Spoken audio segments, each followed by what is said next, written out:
তাকরীর পেশ করছেন হযরতুল আল্লাম জনাব হযরত মাওলানা কামরুল ইসলাম সাঈদ আনসারী।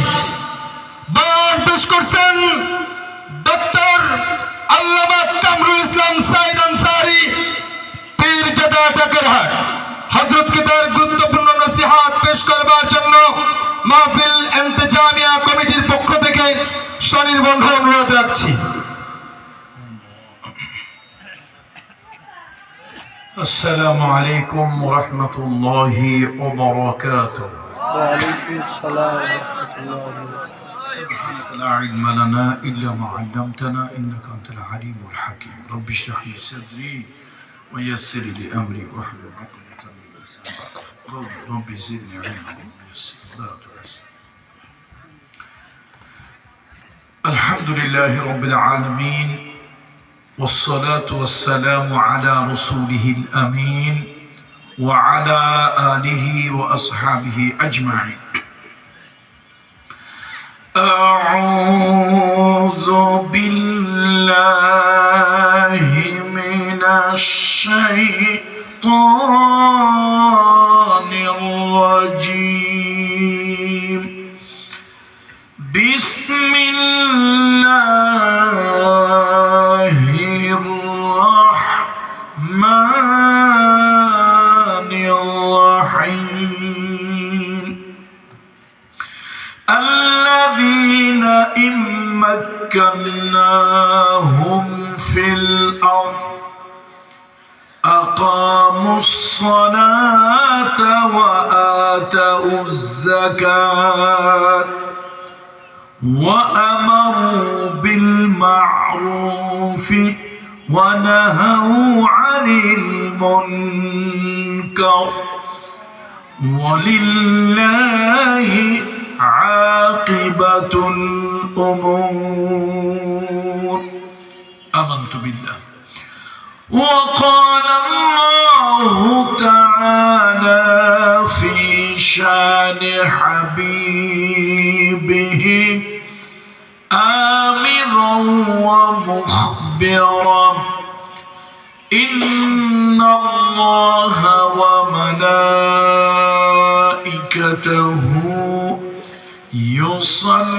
يصلون على النبي يا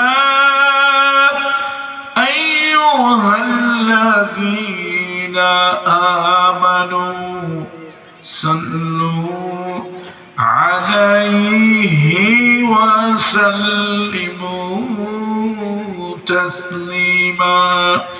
اللهم صل على محمد وعلى آل محمد كما صليت على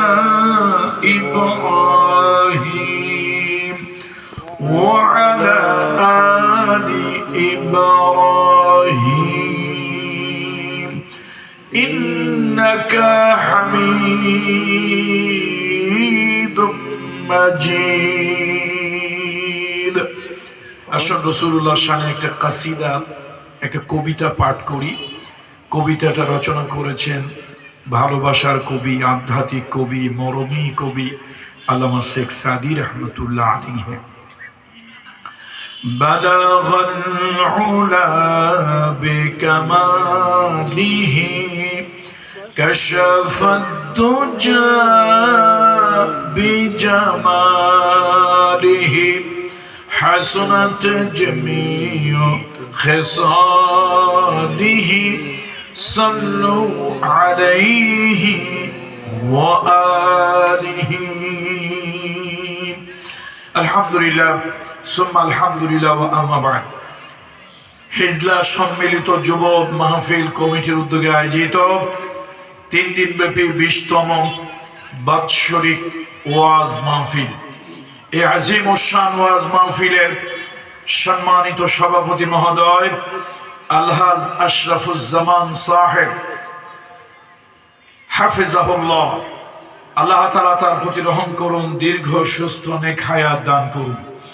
আজকের মাহফিলে উপস্থিত হাজারাত উলামায়ে কেরাম, আইম্মায়ে মাসাজিদ, আমার সামনে উপবিষ্ট দিন প্রিয়, ধর্ম প্রিয়, ইসলাম প্রিয়, রসুল প্রিয়, তৌহিদ প্রিয় জনতা, বিশেষত তরুণের উচ্ছ্বাস উদ্দীপনায় ভরপুর, অন্যায় এবং অসত্যের বিরুদ্ধে প্রতিবাদী কণ্ঠ ছাত্র বন্ধুরা, কিশোর তরুণ যুবকেরা, পর্দার আড়ালের সম্মানিতা মা ও বোনেরা, আমি সকলের প্রতি শ্রেণী মোতাবেক শ্রদ্ধা, ভালোবাসা ও স্নেহ জ্ঞাপন করছি।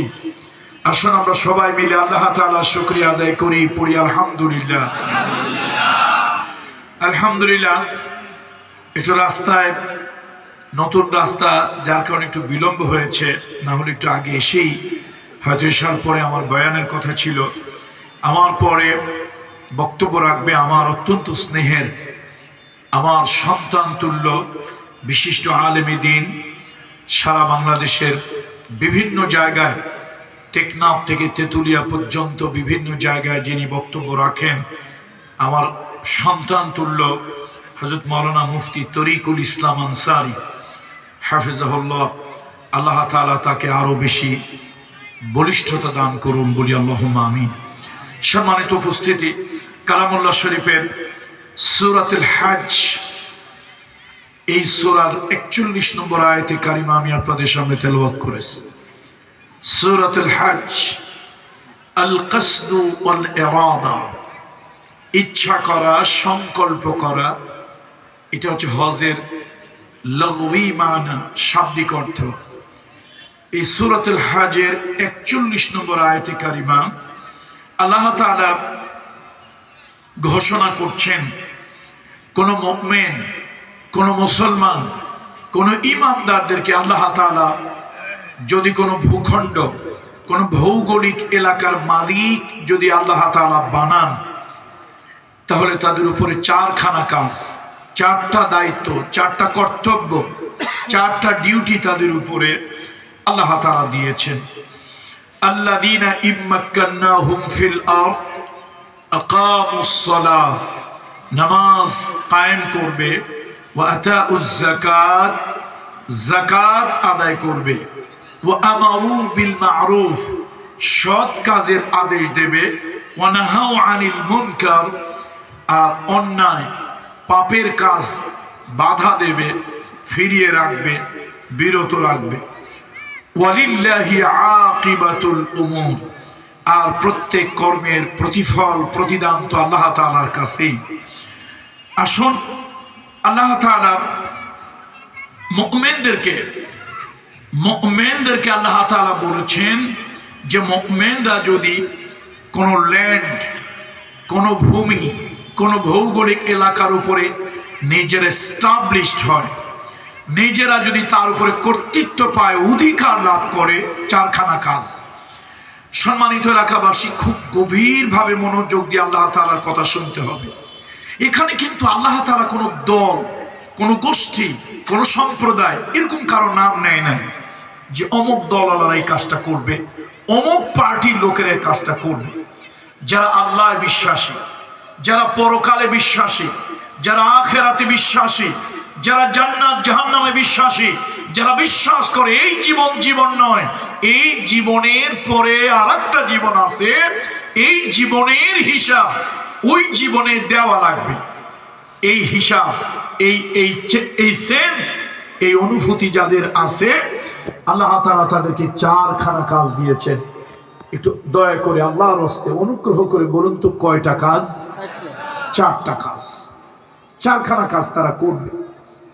এখন এই ভূখণ্ড, এই দেশ, এই ল্যান্ডের মালিককে, আর এইটা আল্লাহ তো কোরআন হাদিসের কথায় আল্লাহ, কিন্তু আপনাদের কিতাব আছে না, আপনাদের কিতাবে এই দেশের ভূখণ্ডের মালিককে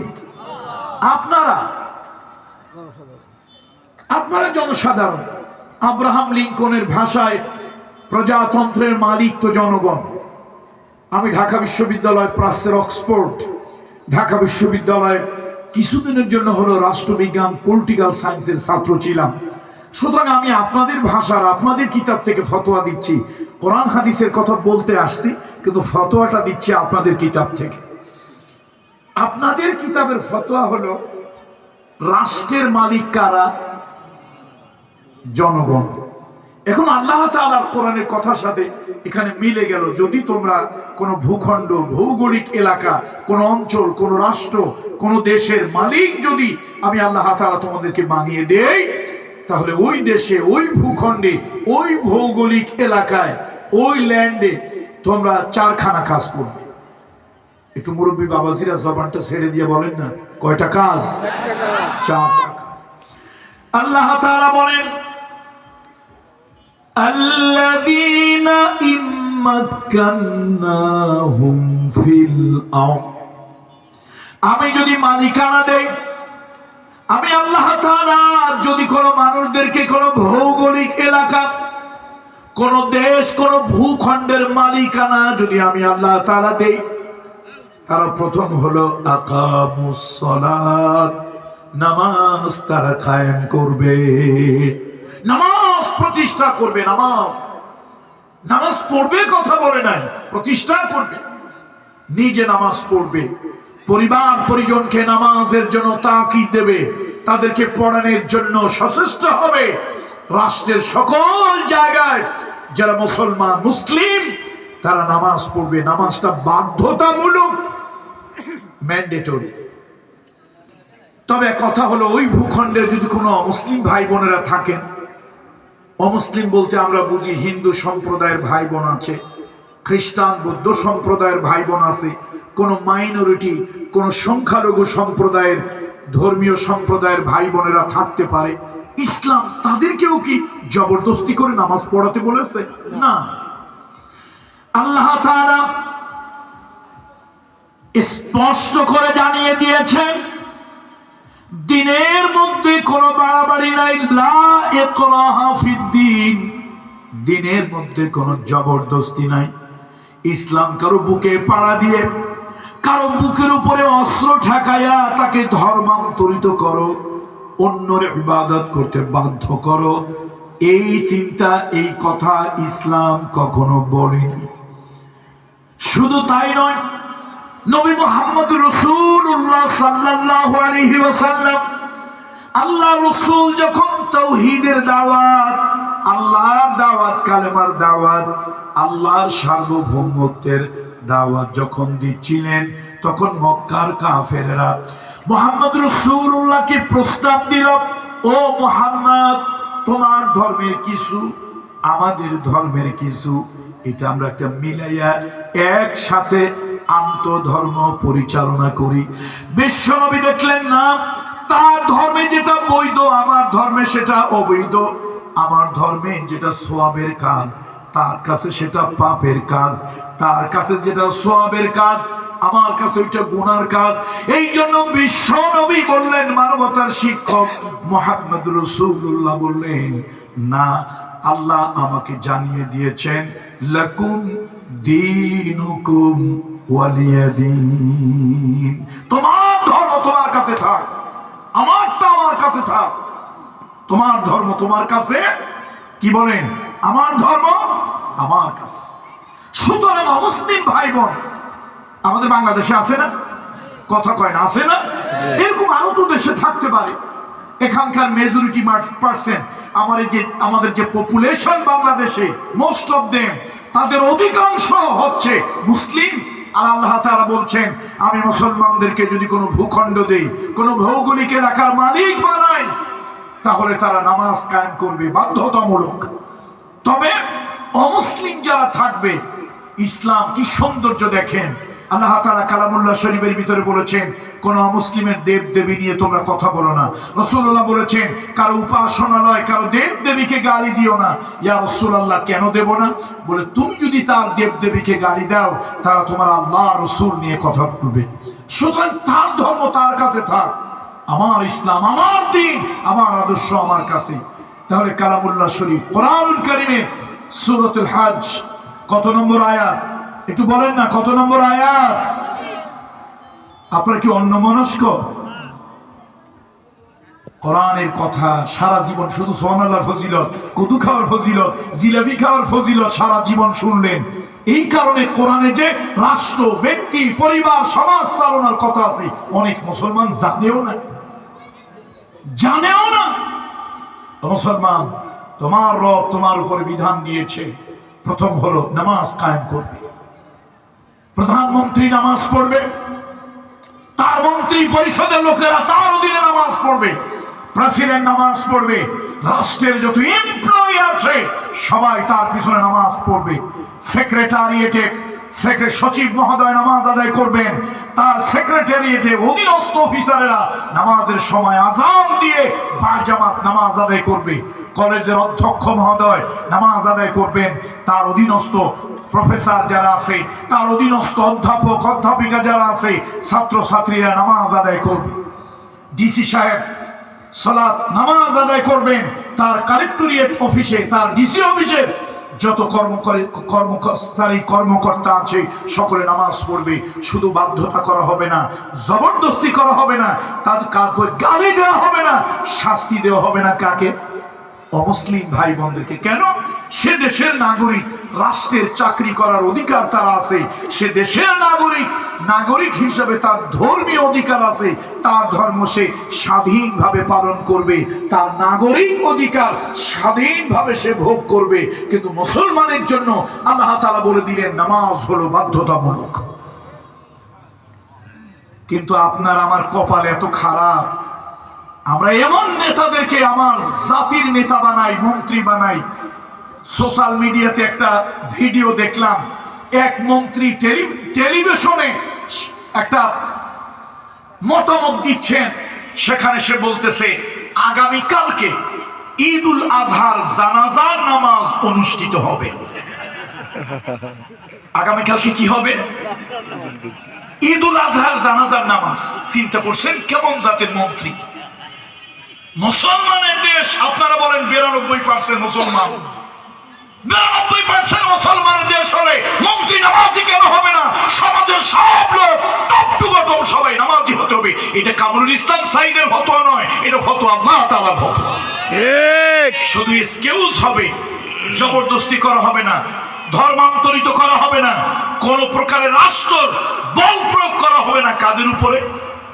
অমুসলিম নাগরিকদের উপরে। সে নাগরিক, তার ধর্ম আলাদা, তাকে নামাজ পড়তে বাধ্য করা যাবে না, বরং সেই সময় চাইলে সে ডিউটি করবে, না হলে সে অবকাশ যাপন করবে, প্রয়োজন হলে সে মনে করলে তার ধর্ম সে পালন করবে। কিন্তু তার উপরে আমি নামাজ আমার উপরে বাধ্যতামূলক বলে তার উপরে জোর করে কিছু চাপিয়ে দেওয়া যাবে।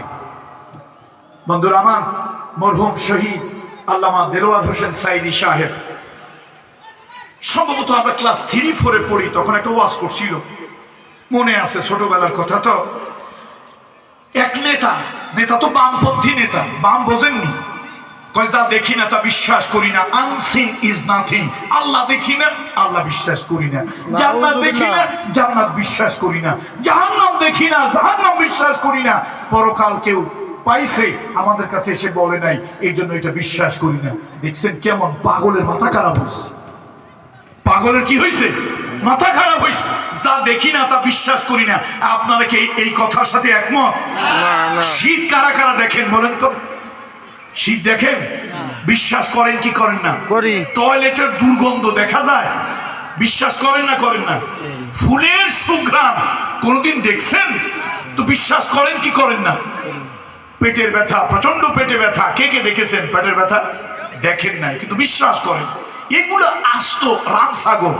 ওরা বলে যা দেখি না বলেন তা বিশ্বাস করি না। Unseen is nothing, there is no God. নাউযু বিল্লাহি মিন যালিক। এখন এরকম নেতা একজন মারা গেছে, আর নেতা তো কেমন নেতা? নেতা ঝড় বৃষ্টির মধ্যে পিচ্ছিল রাস্তায়, কাদার রাস্তায়, কখনো উত্তর দক্ষিণ পূর্বের দিকে স্লিপ খাইয়া পড়ছে, জিন্দিগিতে ভুলে কোন দিকে পড়ে নাই? কথা কয় না, কোন দিকে পড়ে নাই? পশ্চিম দিকে ভুলেও কখনো পড়ে নাই। এরকম এক নেতা মারা গেছে। এখন তার কর্মীরা কয় করি কি, জানাজা ছাড়া যদি মাটি দেই লোকেরা বলবে বেটা কি মুসলমান, মানুষ না জানোয়ার, গরু না ছাগল, তোরা যে জানাজা ছাড়া একেবারে গোর খুঁজে তার মধ্যে যে খুশি রাখি। শেষে কর্মীরা চিন্তা করল যাক যেন তোর হোক, এটা জানাজা হোক। জানাজার ঘোষণা দিল, তার অনুসারী কর্মীরা সব চলে আসলো।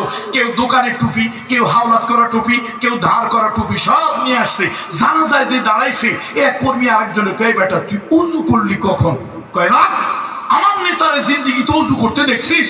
আমার নেতার জিন্দেগিতে ওযু করে নাই, মসজিদে যায় নাই, নামাজ পড়ে নাই। যেমন জাতের মুর্দা তেমন জাতের জানাজা। ঠিক। আমার নেতাই করে নাই ওযু, তো আমি কেন করব? জানাজা পড়া দরকার, তাই পড়ি।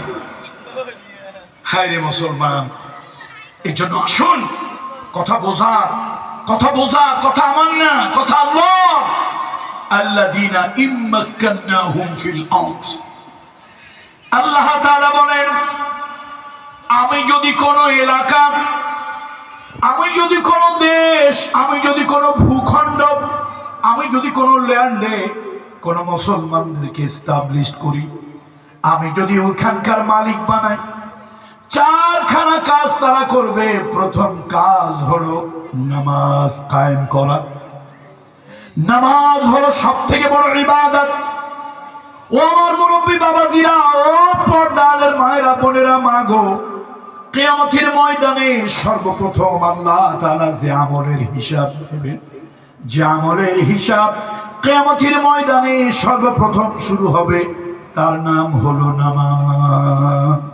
আম্মা জান আয়েশা সিদ্দিকা বলেন, আম্মা জান আয়েশা সিদ্দিকা বলেন, রাসূলুল্লাহ যখন মৃত্যুর সময় হলো, আল্লাহর নবীর মৃত্যুর যখন সময় হলো, নবীজি বারবার আজরাইলকে ডেকে বলছে, আজরাইল, এত কষ্ট যদি আমার উম্মতের হয়, আমার উম্মত তো ঈমান নিয়ে খবরে যেতে পারবে না।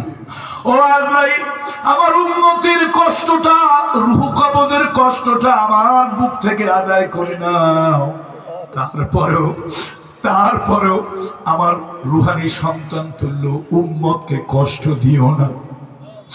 আম্মা জান আয়েশা বলেন, রাসূলুল্লাহর ইন্তেকাল সময় হলো।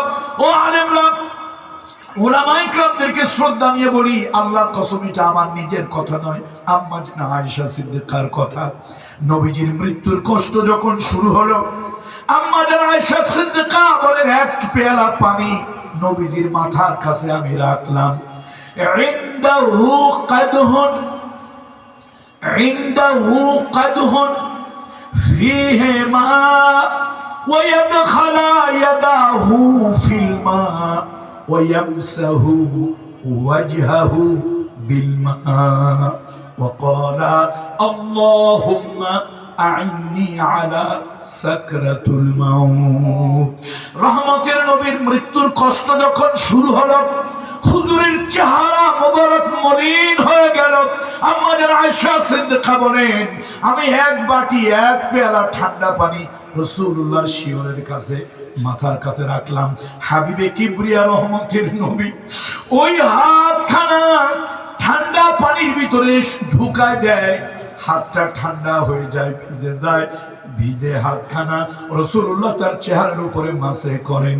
আল্লাহ নবী চেহারাটার ওই ভিজা হাত দিয়া রাসূলুল্লাহ মাসে করেন। আল্লাহ আকাশের দিকে তাকায় বলেন, আল্লাহ, মৃত্যুর যন্ত্রণা আমার জন্য লাঘব করে দাও। ও আমার ভাইরা, মুরব্বী বাবাজিরা, ও বাগেরহাটের জনগণ, রাসূলুল্লাহ বাড়ির কথা, গাড়ির কথা, ছেলেমেয়ের কথা, ক্ষমতার কথা, খেলাফতের কথা, আল্লাহ নবী কোনো কথা বললেন না, কোনো কথা বললেন না।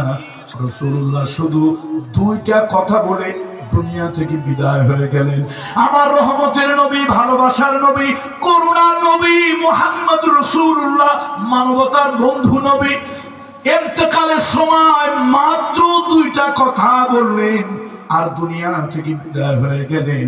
রাসূলুল্লাহ বললেন, আসসালাত আসসালাত ওয়া মা মালাকাত আইমানুকুম, নামাজ নামাজ নামাজ, আমার উম্মতেরা নামাজ, এবং তোমাদের অধীনস্থ দাস দাসী।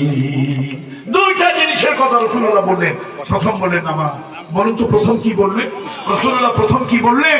নামাজ। নামাজের কথা রাসূলুল্লাহ সাল্লাল্লাহু আলাইহি ওয়াসাল্লাম প্রথম বললেন।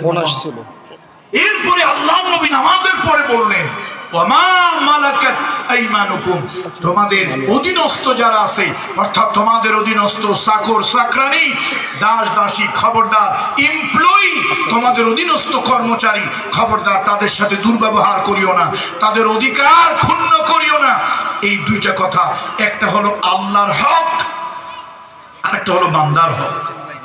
কয়টা কথা বললেন রাসূলুল্লাহ? এই দুটো কথা বললেন। হাবিবে কিবরিয়া রহমাতুল্লিল আলামিন দুনিয়া থেকে বিদায়। এই জন্য সালাত, নামাজ, এই নামাজ যতক্ষণ ঠিক না হবে জমিনের আইল ততক্ষণ ঠিক হবে না। নামাজ যতক্ষণ ঠিক না হবে ওজনে কম ততক্ষণ পর্যন্ত ঠিক হবে না। নামাজ যতক্ষণ ঠিক না হবে ততক্ষণ পর্যন্ত খাদ্যে ভেজাল দেওয়া বন্ধ হবে না। নামাজ যতক্ষণ ঠিক না হবে ততক্ষণ চুরি ডাকাতি বন্ধ হবে। এই জন্য নামাজ ঠিক হইলে জমির আইল ঠিক, নামাজ ঠিক হইলে ওজন ঠিক, নামাজ ঠিক হইলে খাদ্যে ভেজাল মুক্ত। এই জন্য আল্লাহ তাআলা দ্বীন ইসলাম বলেছে, শোনো, ইন্নাস সালাতা তানহা আনিল ফাহশাই ওয়াল মুনকার। মা বোনরা যারা আছেন, মা গো, আমি একজন পীরের আওলাদ, আমিও পীর, হয়তো পীর মুরিদি করি না, করলে আমারও তো মুরিদ হইত। আমাদের দেশের মহিলারা খালি দরগায় যায়, পীরের বাড়ি যায়, খানকায় যায়, ওরসে যায়। মহিলাদের জন্য কি এগুলি বৈধ? বৈধ নয়। মহিলাদের জন্য এগুলো বৈধ নয়। বুলুগুল মারাম মিন আদিল্লাতিল আহকাম, মধ্যপ্রাচ্যের বহুল প্রচলিত একটি হাদিসের কিতাব। সহিহ হাদিসগুলো থেকে সিয়াসাত্তার সহিহ হাদিসগুলো সংক্ষিপ্ত সনদে বিষয়ভিত্তিক এই হাদিসটা নিয়ে আসা হয়েছে। বুলুগুল মারাম মিন আদিল্লাতিল আহকাম। একজন এসে রাসূলুল্লাহ সাল্লাল্লাহু আলাইহি ওয়াসাল্লামকে বললেন, ইয়া রাসূলুল্লাহ, আমার বিবির জন্য দোয়া করেন, আমার বিবির জন্য দোয়া করেন ইয়া রাসূলুল্লাহ, আমার বিবি হজে যাবে। নবীজি বললেন, যাও, তোমাদের জন্য দোয়া করি, আল্লাহ তোমাদের হজকে হজে মাবরুর ইয়ানি মাকবুল, আল্লাহ তোমাদের দুজনের হজকে কবুল করুন। লোকটা দোয়া চাইছে কার জন্য? কথা বোঝেন নাই আপনারা? অন্য মনস্ক নাকি আপনারা? লোকটা দোয়া চাইছে কার জন্য? তার বিবির জন্য। হুজুর, আমার স্ত্রী হজে যাবে, তার জন্য দোয়া করেন। রাসূল আকরাম সাল্লাল্লাহু আলাইহি ওয়াসাল্লাম বললেন, যাও, তোমাদের জন্য দোয়া করি, আল্লাহ তাআলা তোমাদের হজকে হজে মাবরুর মাকবুল নসিব করুন। সাহাবী উঠে বলল, ইয়া রাসূলুল্লাহ, তোমাদের কেন বললেন? আমি তো যাচ্ছি, আমার বিবি সাহেবা যাচ্ছে। নবীজি জিজ্ঞেস করলেন, তুমি যাচ্ছ কোথায়? ইয়া রাসূলুল্লাহ, অমুক জায়গায় যে জিহাদের বাহিনী প্রেরণ করা হবে, ওই জিহাদের বাহিনীর ভিতরে সৈনিক হিসাবে আমার নাম লেখা আছে। রাসূলুল্লাহ বললেন, আনো, লিস্টিটা আনার নির্দেশ দিলেন। তার নামটা ফাইন্ড আউট করা হলো, খুঁজে বের করা হলো। নবীজি নিজের হাত মুবারক দিয়ে নামটা কেটে দিলেন। জিহাদের লিস্ট থেকে তার নামটা কেটে দিয়ে বললেন, যাও, স্ত্রীকে একাকী ছেড়ে দেওয়া যায় না, যাও, স্ত্রীর সাথে তুমিও হজে যাও। যদিও তার হজ ফরজ, তোমারটা যদি নফল হয়, তারপর স্ত্রীকে একাকী ছেড়ে দেওয়া যায় না, তার সাথে তুমি যাও। মাহরাম ছাড়া আল্লাহ ঘরে যাওয়া যায় না। আর আমার দেশের মহিলারা মাহরাম ছাড়া সুরেশ্বর, মাইজ ভান্ডার, বিভিন্ন জায়গায় দৌড়ায়, মহিলারা দৌড়ায়। মা গো, তোমার জন্য যাওয়ার জায়গা একটা, জায়নামাজ। যাওয়ার জায়গা কয়টা? আল্লাহ তাআলার পয়গম্বর অনেক লম্বা কথা। পয়গম্বর ইউনূস আলাইহিস সালাতু ওয়াস সালামকে দরিয়ার মধ্যে ফেলে দেওয়া হলো। উত্তাল দরিয়ার মধ্যে তিনি পড়ে গেলেন। বিশাল বড় নীলতিমি মাছ তাকে গিলে খেয়ে ফেলল।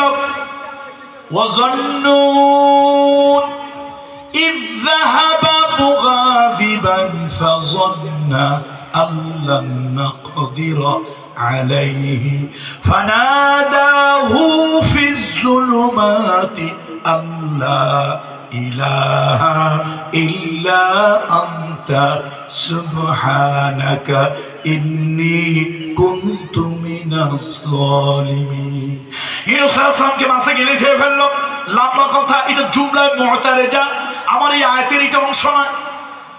ইউনূস আলাইহিস সালামকে মাছে গিলে খেয়ে ফেলল। রাতের বেলায় অন্ধকার, মাছের পেটের ভিতরে অন্ধকার, সমুদ্রের নিচে অন্ধকার, তিনটা অন্ধকারের মধ্যে তিনি পড়ে গেলেন।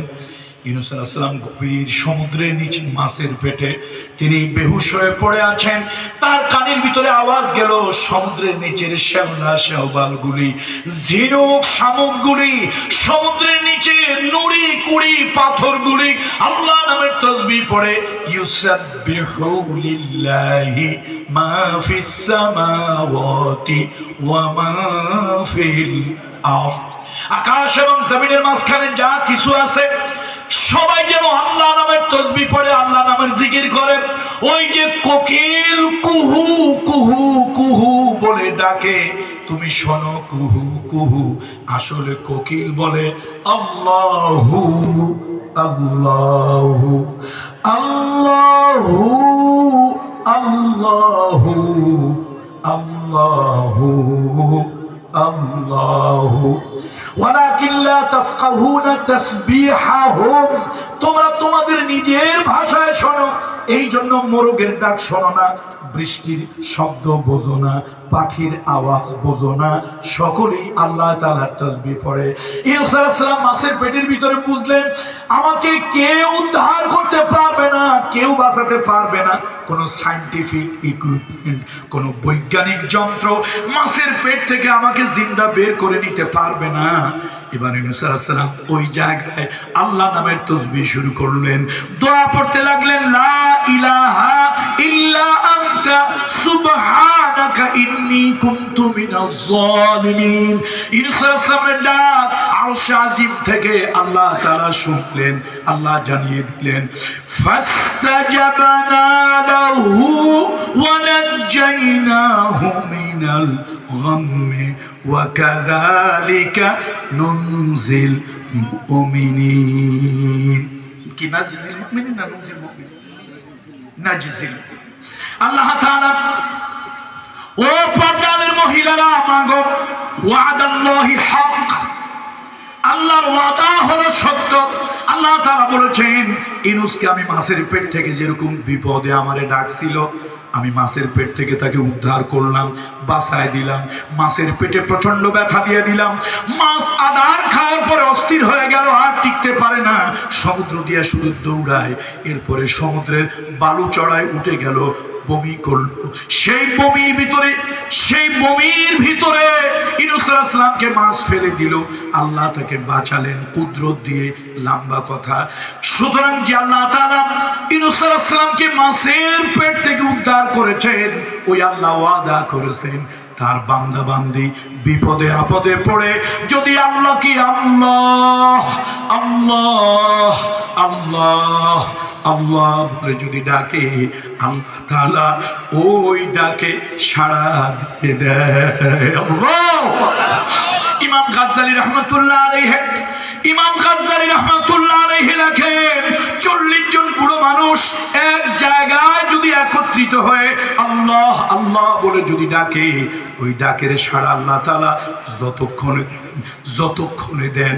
একজন যুবক, একজন তরুণ যদি নিজের আবেগ নিয়ে শুধুমাত্র যদি বলে আল্লাহ আল্লাহ বলে যদি ডাক দেয়, আবেগ নিয়ে যদি আল্লাহকে ডাকে, ইমাম গাজ্জালী রাহমাতুল্লাহ আলাইহি তার রিসালার ভিতরে হাদিস নকল করে তারপরে তিনি বলেন, ওই যুবকের ডাকে আল্লাহ তাআলা এর আগেই সাড়া দিয়ে দেয়। এই জন্য আসুন, হুয়াল হাইয়ুল কাইয়ুম, আপনি চাইবেন কিছু নামাজের মাধ্যমে চান, ওয়াস্তাঈনু বিস-সাবরি ওয়াস-সালাহ। কে বলেছেন বলুন তো? আল্লাহ বলেছেন ওয়াস্তাঈনু বিস-সাবরি ওয়াস-সালাহ। তবে আল্লাহ এটাও বলেছেন ওয়া ইন্নাহা লাকাবীরাতুন ইল্লা আলাল খাশিঈন। আল্লাহর যারা ভয় করে তাদের কাছে নামাজটার মাধ্যমে সাহায্য চাওয়া সম্ভব, কিন্তু আল্লাহ ভয় যাদের দিলের ভিতরে নাই, তারা 2 মণ চাউলের বোঝা বইতে রাজি, কিন্তু 2 রাকাত নামাজ পড়তে রাজি হয় না। ঠিক, এটা অনেক বড় বোঝা মনে হয় তাদের কাছে। তো মুরব্বীরা, আপনাদের মন কি কোরআনের দিকে আছে? কোন সূরা থেকে বলছিলাম জানো? সূরাতুল হজ। কত নম্বর আয়াত? 41। মাশাআল্লাহ, জাযাকুমুল্লাহ, জাযাকুমুল্লাহ। আল্লাহ তাআলা মুসলমানদের যদি কোনো ভূখণ্ড দেয়, মুসলমানদের দেশের দরকার আসেনি? এই মুসলমানদের কোনো ভূখণ্ডের দরকার আসেনি নাকি? বাতিল দুনিয়া দুনিয়া চালাবে, সেই বাতিলের গোলামি করবেন। মুসলমানের ভূখণ্ড দরকার আছে কি নাই? কেমনে বুঝলেন? আছে, জবাব দেন, জবাব দেন। কেমনে বুঝলেন? কি রাজনীতির ওয়াজ করেন না? জবাব দেন। মুসলমানদের ভূখণ্ড আছে, কেমনে দরকার বলেন? হুজুরে ওয়াজ পাইলি খালি রাজনীতির ওয়াজ করে। দেখছেন একটু সব সুখ।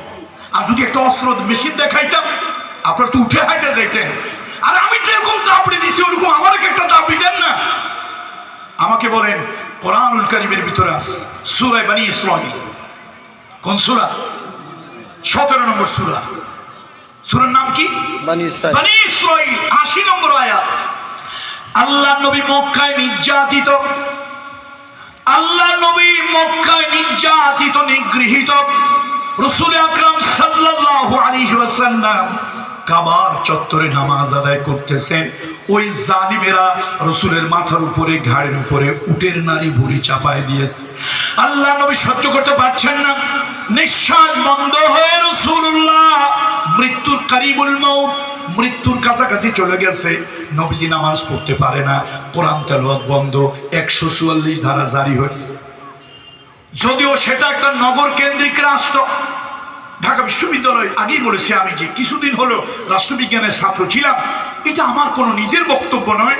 রাষ্ট্রবিজ্ঞানের ভাষায় নগর কেন্দ্রিক এক ধরনের রাষ্ট্র ব্যবস্থা সেই যুগে ছিল। আর সেই নগর কেন্দ্রিক মক্কা একটা প্রাচীন নগরী। সেই নগর কেন্দ্রিক রাষ্ট্র ব্যবস্থা প্রধান হলো আবু জাহাল, আবু লাহাব, আবু সুফিয়ান, উতবা, শায়বা, ওয়ালিদ ইবনে মুগীরা। ওরা আইন করেছে মুহাম্মদ কোরআন পড়তে পারবে না। পড়েন সাল্লাল্লাহু আলাইহি ওয়াসাল্লাম। সাল্লাল্লাহু আলাইহি কি পড়তে পারবে না? কোরআন পড়তে পারবে না। কোরআন বড় জাদুকারী কোরআন। এটা কানের মধ্যে দিয়ে ঢুকলে কলিজায় গিয়া লাগে, চোখ দিয়ে পানি পড়ে। লোকেরা ধর্মান্তরিত হয়, নাম পরিবর্তন হয়, তার স্বভাব চরিত্র পরিবর্তন হয়। এই কোরআন বন্ধ, তাহলে আর মানুষেরা পাগল হবে না, ইসলাম গ্রহণ করবে। বন্ধুরা আমার, মুরব্বীরা আমার, এরপরে রাসূলুল্লাহকে 36 মাস শিয়াবে আবি তলেবে আটকানো হলো। ও বাগেরহাটের লোকজন, ও বাগেরহাটের মুরব্বী বাবা